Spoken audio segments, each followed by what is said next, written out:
Welcome to Jit Ki Pathshala.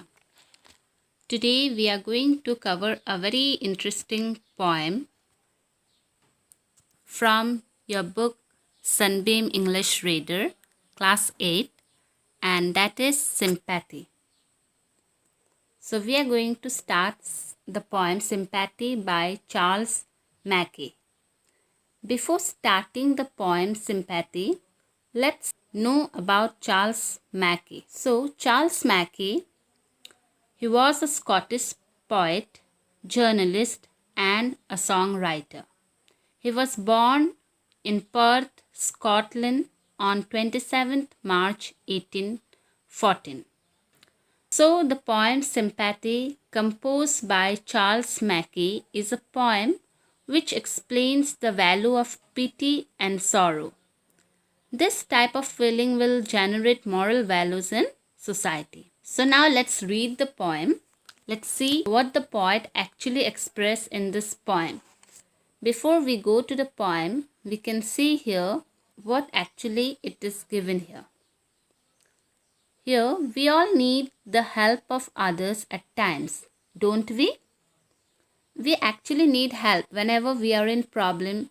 We need help from others. Even we sometimes help others whenever they are in any difficult situation, isn't it? So, here are a few situations where a person needs help. With a partner, decide what kind of help you can offer. Then share your ideas with the rest of the class. This is for the students, that here there are some situations given where a person needs help. Now you need to decide with one of your friend that what kind of help you can offer, and then you can share your ideas with other class.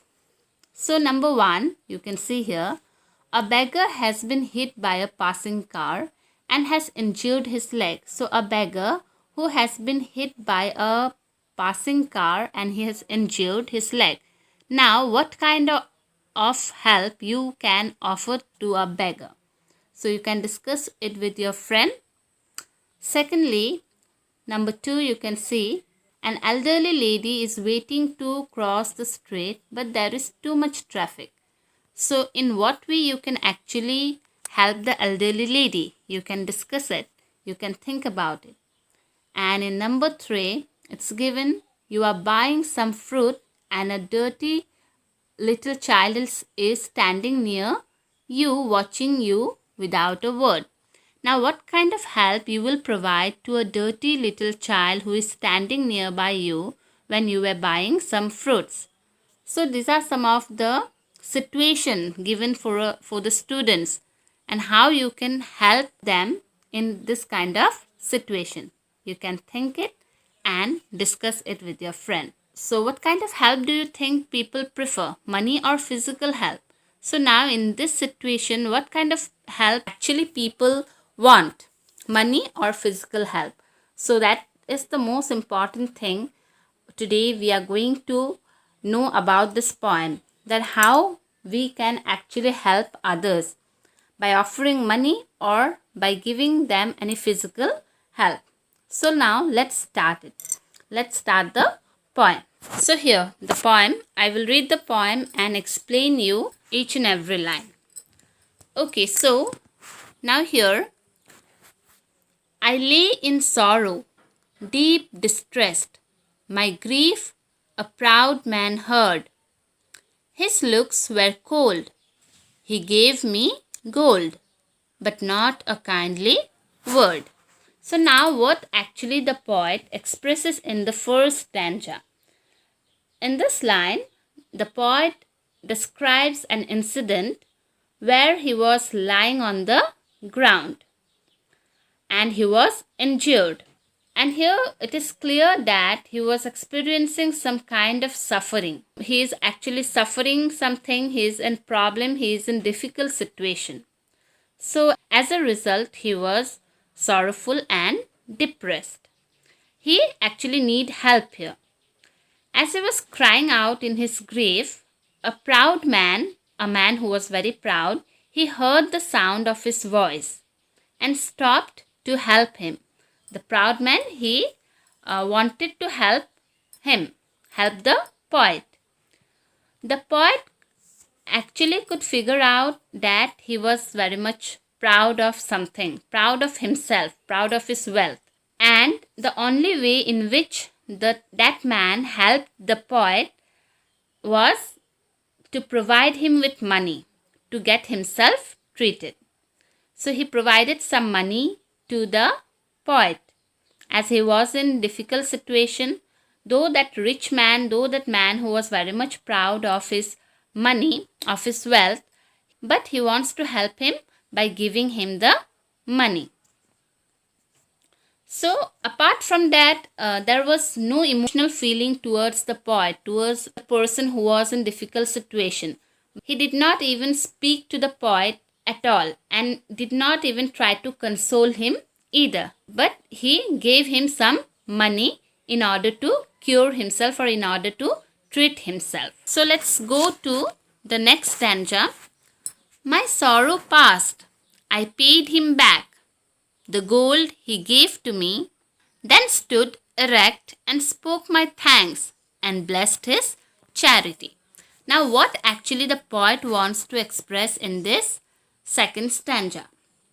Here the poet he described what happened to him after he had recovered from that previously incident. Okay, so he says that his worst time had gone. That means it has the worst time had come to an end, and he was now able to repay that proud man who had helped him once in the form of returning the money. So he want to return that amount, that money to that rich man, to that man who helped him when he was in difficult situation. He helped him by offering some money.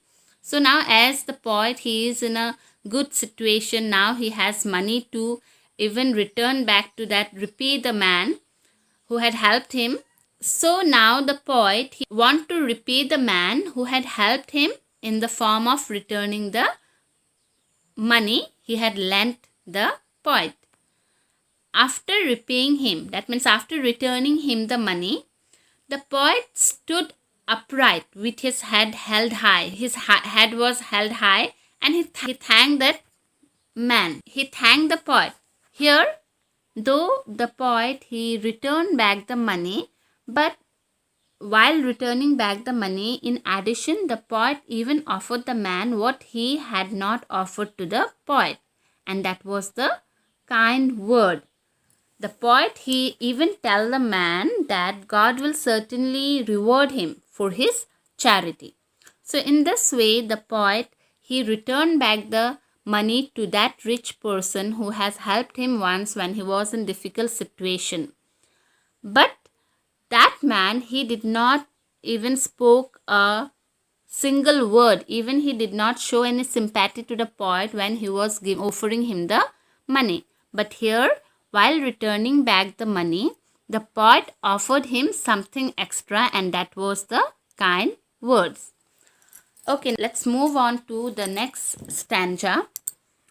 I lay in want and grief and pain. A poor man passed my way. He bound my head.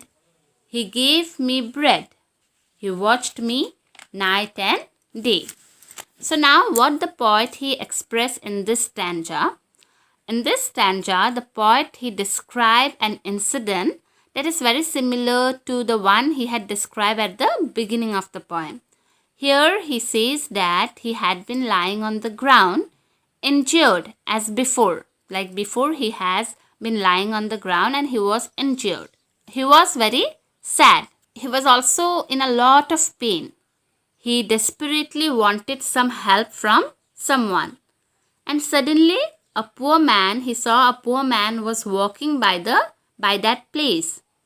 And he stopped to help the poet. When the poor man, he saw the poet, that the poet was suffering a lot. Then the poor man, he stopped there and he tried to help the poet.